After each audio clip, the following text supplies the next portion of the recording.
1991 সালের 14 এপ্রিল ভারতবর্ষের বুকে চামারের ঘরে জন্মগ্রহণ করেছিলেন একজন ব্যক্তি।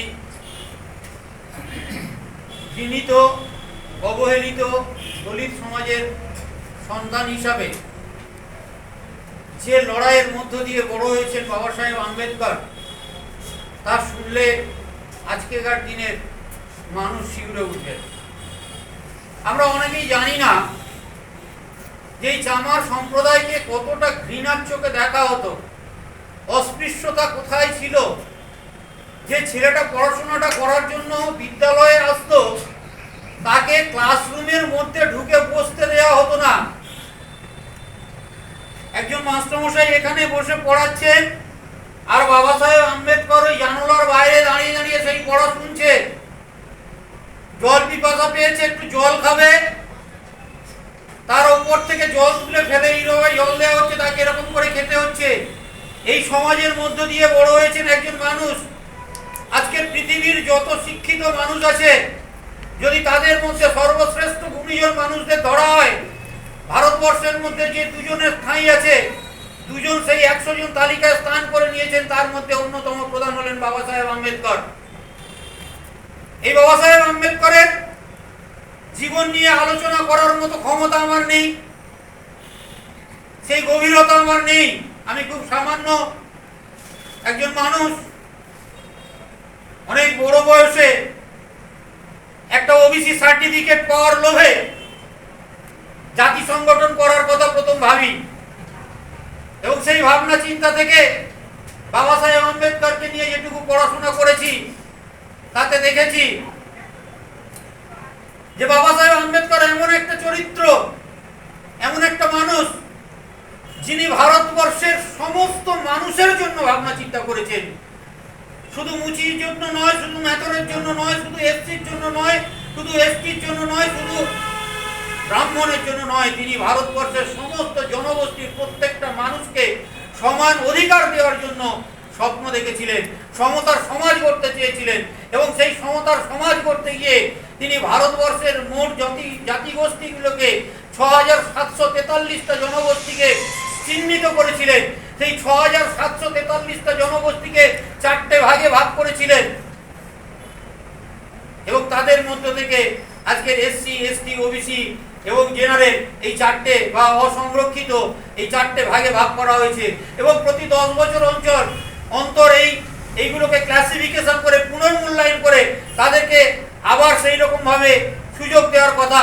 কিন্তু দুর্ভাগ্যের বিষয়, কায়েমি স্বার্থবাদী দল, ভারতবর্ষের শাসক শ্রেণী কোনোদিন সেই কাজগুলো করেনি।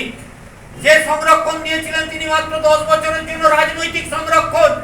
সেই রাজনৈতিক সংরক্ষণকে কায়েমি স্বার্থবাদী দল, ওই বর্ণ হিন্দু দল, শাসন ব্যবস্থা কায়েম করে রাখার জন্য নিজেদের স্বার্থে প্রতি 10 বছর অন্তর কেউ না বলা সত্ত্বেও সেটাকে এক্সটেনশন করতে করতে আজকের 80 বছর চলে গেল। আর কেবলমাত্র সামাজিক সংরক্ষণ, যেটা পুনর্মূল্যায়ন করে প্রত্যেকটা মানুষকে সমতার সমাজ গঠনের জন্য এগিয়ে নিয়ে যাওয়ার জন্য তিনি বলেছিলেন, সেই পুনর্মূল্যায়ন আজও হয়নি। ফলত কি দেখতে পাচ্ছি আমরা দেখতে পাচ্ছি যে পিছিয়ে পড়া মানুষ আজও পিছিয়ে পড়ে আছে, আর সংরক্ষণের সুযোগ নিয়ে একটা শ্রেণী যারা এগিয়ে গেছে তারা এগিয়ে চলেছে। এই পুনর্মূল্যায়ন চাই আমরা। বঙ্গীয় হালিয়া চাষী কৈবর্ত সমাজ, বঙ্গীয় কৈবর্ত মহিষ্য ঐক্য মঞ্চের পক্ষ থেকে বারে বারে দাবি করছি এটাই, যে বাবা সাহেব আম্বেদকর যে সামাজিক সংরক্ষণ দিয়েছিলেন, সেটা কোনোদিন 10 বছরের জন্য দেয়নি, সেটা তিনি সারা জীবনের জন্য দিয়েছিলেন। এবং তিনি সেটাকে 10 বছর অন্তর পুনর্মূল্যায়ন করার কথা বলেছিলেন। তিনি বলেছিলেন, যারা এগিয়ে যাবে তাদেরকে ওই সংরক্ষণের আওতার বাইরে নিয়ে আসতে হবে, যারা পিছিয়ে পড়বে তাদেরকে সংরক্ষণের আওতায় আনতে হবে। আজ পর্যন্ত সেই কাজটা হয়নি। আমরা দেখতে পাই আজও পশ্চিমবঙ্গের বুকে এসসি সমাজের মাত্র কয়েকটি জনগোষ্ঠী ছাড়া সেই পিছিয়ে পড়া কাওড়া, কোরঙ্গা, মুচি, মেথর, ডোম, তারা সেই অজ্ঞতার অন্ধকারে পড়ে রয়েছে। আমরা দেখতে পাচ্ছি এসটি সমাজের ওই একই অবস্থা, আমরা দেখতে পাচ্ছি ওবিসি সমাজের ওই একই অবস্থা। আর পশ্চিমবঙ্গের সব থেকে বঞ্চিত, নিপীড়িত, শোষিত জাতি হচ্ছে এই চাষী কৈবর্ত সমাজ।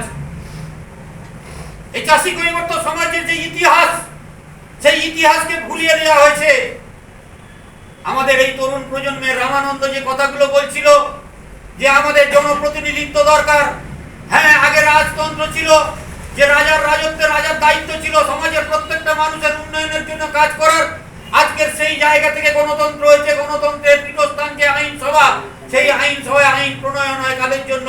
সমাজের প্রত্যেকটা স্তরে প্রত্যেকটা জনগোষ্ঠীর মানুষের জন্য। আজকে সেই জনগোষ্ঠীর প্রতিনিধিত্ব যদি না থাকে, সেখানে যদি সক্রিয় মানুষ না থাকে, সেখানে যদি আমাদের কথা বলার মানুষ না থাকে, তাহলে আমাদের উন্নয়ন হবে কি করে? এটা সত্য কথা। ভারতবর্ষের স্বাধীনতা আন্দোলনের অগ্রণী জাতিগুলোর মধ্যে অন্যতম ছিল এই কৈবর্ত জাতি। এই কৈবর্ত জাতি ভারতবর্ষের একটা অন্যতম জাতি শুধু নয়, এদের শৌর্য, এদের বীর্য, এদের ঐতিহ্যের কথা ইতিহাসে স্বর্ণাক্ষরে করে লিখিত আছে। রুদক দীপক ভীম থেকে শুরু করে স্বাধীনতা আন্দোলনের স্বাধীন তাম্রলিপ্ত জাতীয় সরকারের কথা আমরা কেউ ভুলি নাই। আমরা ভুলি নেই সতীশচন্দ্র সামন্ত, সুশীল ধারা, মাতঙ্গিনী হাজরার কথা আমরা ভুলিনি, বীরেন্দ্রনাথ শাসমলের কথা আমরা ভুলিনি, হেমচন্দ্র কানুনগোর কথা আমরা ভুলিনি, আদান মোহন দাসের কথা আমরা ভুলিনি, ওই বসন্ত বিশ্বাসের কথা আমরা আজও স্মরণ করি। রানী রাসমণির কথা, যে রানী রাসমণি ভারতবর্ষের সনাতনী সমাজের বিপদের সময় যখন একদিকে ওই ব্রহ্ম সমাজের তালে পড়ে দলে দলে হিন্দু সমাজ ব্রাহ্ম সমাজের ধর্মান্তরিত হচ্ছে, খ্রিস্টান হয়ে যাচ্ছে, আর একদিকে মুসলিম সমাজে ধর্মান্তরিত হচ্ছে, সেই জায়গায় দাঁড়িয়ে এক দলিত সমাজের নেত্রী রানী রাসমণি রুখে দাঁড়িয়েছিলেন। তিনি দক্ষিণেশ্বরের মন্দির তৈরি করেছিলেন। যে দক্ষিণেশ্বরের মন্দির গঠন করতে গিয়ে তার প্রতিটা পদে পদে আমরা দেখেছি তার বিপদ, সেই বিপদের মোকাবিলা করে তিনি গড়ে তুলেছিলেন আজকের অন্যতম পীঠস্থান সেই রানী রাসমণি। যে রানী রাসমণি কোনোদিন বিবেচনা করেনি, তিনি কোনোদিন শুধু কৈবর্ত জাতির জন্য কাজ করেনি, তিনি জেলে হেলেকে কৈবর্ত, কামার, কুমোর, মুচি, মেথর, মুসলিম, হিন্দু, মুসলিম সবাইয়ের জন্য কাজ করে গেছেন। তিনি এমন একটা চরিত্র, যে চরিত্র তাকে লোকমাতার আসনে স্থান দিয়েছে। আজকের আমরা আমাদের সংগঠনের আইকন সেই রানী রাসমণি, আমরা বলছি সেই রানী রাসমণির চরণ তলে আমরা আশ্রয় নিয়েছি। সেই রানী রাসমণিকে গুরুমার আসনে বসিয়ে আমরা আমাদের সংগঠন গড়ে তুলেছি। আগামী দিনে পশ্চিমবঙ্গের কোনায় কোনায় আমাদের এই সংগঠন গড়ে উঠবে। এই সংগঠনের বার্তা ছড়িয়ে দিতে হবে। আজকে দত্তহীন ভাষায় বলতে পারি, গত 3 মাস ধরে আমাদের সংগঠনের পক্ষ থেকে যে নিরন্তর প্রচার চালিয়ে গেছিলাম, আমরা চেয়েছিলাম, আমরা বলেছিলাম যে যে যে জায়গায় কৈবর্ত মাইশ্য সমাজের অধ্যুষিত মানুষ রয়েছে, সেই এলাকাগুলোতে কৈবর্ত মাইশ্য বিধায়ক দিতে হবে। কেন না? আইনসভায় যদি আমাদের কথা বলার মতো আমাদের জনপ্রতিনিধি না থাকে, তাহলে আমাদের কথা কেউ বলবে না। সেই দাবি আমরা আকাশ বাতাস কাঁপিয়ে দিয়েছিলাম। আমরা প্রত্যেকটা রাজনৈতিক দলের অন্তরে গিয়ে সেই প্রতিবাদটা করে এসেছি, প্রত্যেকের কানে ঢুকিয়ে দিয়েছিলাম আমাদের কথা। আইনি স্বার্থবাদীর দল, বর্ণ হিন্দুর দল আমাদের সংগঠনকে হয়তো পাত্তা দেয়নি বলে অনেকেই মনে করছেন, কিন্তু আপনারা এই বছর এই 2026-এর বিধানসভা ইলেকশনের প্রত্যেকটা রাজনৈতিক দলের যে প্রার্থী পদ আছে, সেই প্রার্থী পদগুলো বিচার বিশ্লেষণ করে দেখবেন বিগত 30 বছরের তুলনায় এই বছর প্রত্যেকটা রাজনৈতিক দল চাষি কৈবর্ত মাইশ্য জনগোষ্ঠীর প্রতিনিধির সংখ্যা বাড়িয়েছে।